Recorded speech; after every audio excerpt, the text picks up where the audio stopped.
Hey folks, it's your boy Donald Wonder and I'm back. And you know what? This week is my birthday week. I want to thank all you guys on Facebook for giving me all those grateful comments and stuff. You know, I love doing this, you guys, and I appreciate all the comments and stuff. So because it's my birthday week, I want to review something that I actually love. Something that I came across. And something that's actually older than me. But remember people, old is gold. I want to talk about something culturally, culturally rhythmic across the United States and internationally worldwide. And youngins, if you missed it, you need to check this shit out. We're going to talk about Shogun, the miniseries.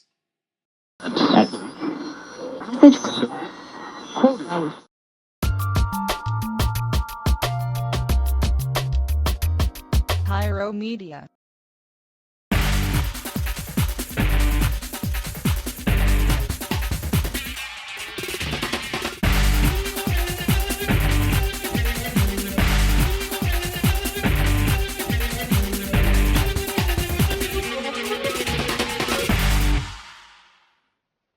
Okay, people, let's talk about Shogun, the miniseries, created in 1980.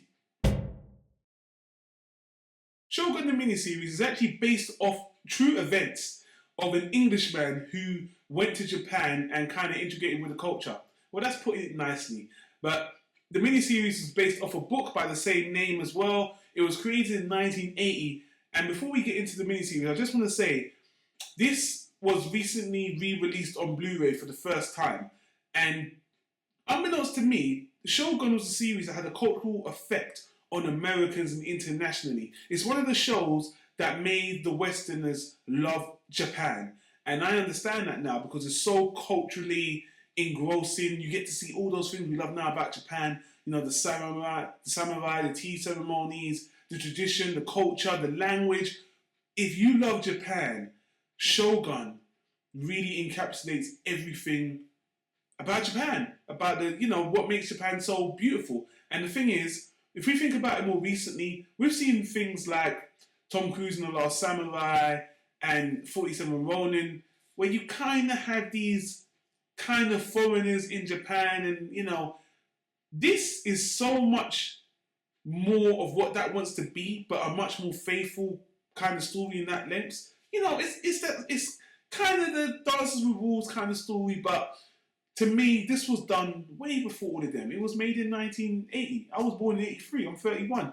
So, this predates me. And you know what? This has aged really well. You watch this today and, people say you can talk about old stuff, but old stuff just had more heart and stuff like that. But you know what? I just think it was executed really well and it shows even to today. Okay, so getting to the premise. The premise of Shogun is it's about an Englishman it's set in the Edo era, in the 1600s. In Japan, that was the Edo era, with the samurai and a lot of civil wars going on. Now, for us Westerners, in the British and Americans, they were taking over. They were going to America for slavery. I think that predates slavery. But anyway, they were just conquering. The Western powers were conquering all these lands. So this Englishman, this is based on true events, by the way, this Englishman comes to Japan in search for gold and glory, just to take over like these Westerners do. But when it comes to Japan now, boy, they get a goddamn culture shock because they come in the time of the Edo samurai, and the Englishman gets shipwrecked on there, and the Japanese treat them well enough at first. But this Englishman, when he comes to Japan, there are already some Westerners there, and there's already a lot of politics and things going on there. So it's an interesting story, and honestly, the thing I also like about the story, it's not about the Englishman coming to Japan and falling in love with a native and then cha-la-la-la-la. You know what? It's about the Japanese Edo civil war that's going on there. It is as soon as the Englishman gets there, he's thrown into this situation, and from that point on, you're really thrown in there with him. Like, one of the things I love about this is that it's mostly in Japanese. It is mostly in Japanese. He doesn't understand Japanese, and he does get a few people to help him translate because there are a few Westerners there already. But for the most part, most of it's in Japanese. Some of it's subtitled, and it's narrated by Orson Welles. Yes, there is some English narration over, but the thing I love about this show is it doesn't baby you. It doesn't have an English voiceover translating to Japanese. No. And obviously, this main character does try to learn Japanese, and he learns Japanese in a believable way. I mean, in most movies now, when you're learning the foreign language, they just rush it, but they actually break things down for you. And I just found that someone who loves Japanese culture, if you guys don't know, I love Japanese culture. I think this show just hits it out of the park. You get to see all the things about Japan you love, the tea ceremonies, the traditions, the fights, the landscape. Oh, and obviously this, well, not obviously, but this was really, really groundbreaking because it was the first American show that was shot on location in Japan itself, the whole show. So you really get that authentic feel. You don't get more authentic than that. Yeah, so the miniseries is pretty short. I think it's only, what, 5 episodes. Each episode, I think, is 2 hours each. So it could have been, I guess it could have been 10 episodes or 45 minutes or something, but I like the way it's broken down. Some of the things, maybe some of the action is, it's 30 years old. It's just a little bit dated.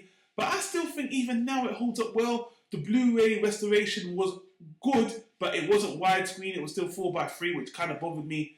But honestly, if you're a lover of Japanese culture, if you're a gaijin, someone who travels to Japan or who loves anime and stuff like that, you love the Japanese, you really should check this out. This really hit home for me. I loved it, man. I thought it was done so well.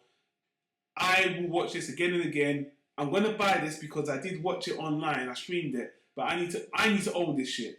I'm gonna give this a Hall of Fame. I actually absolutely love this.